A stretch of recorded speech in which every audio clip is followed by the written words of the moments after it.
பாலியல் வழக்குகள் வந்து அப்பாவி ஆண்கள் மாட்டிக்கிறாங்க. அவங்களுக்கு தூக்கு தண்டனை போட்டீங்கன்னா அப்புறம் யார் தீர்ப்பு கொடுப்பா? ஆனா இதுக்கு ப்ரூஃப் இருக்குன்னு சொல்றாங்க.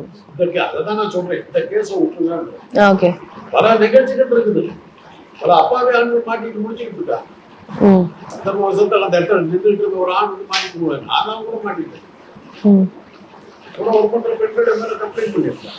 இதெல்லாம் ஆண்களுக்கு வரக்கூடிய பிரச்சனைகள். அதனாலதான் இதுல அது வந்து கற்பழிப்புங்கிறது வந்து அவ்வளவு சுலபமா நிரூபிக்கவே முடியாது.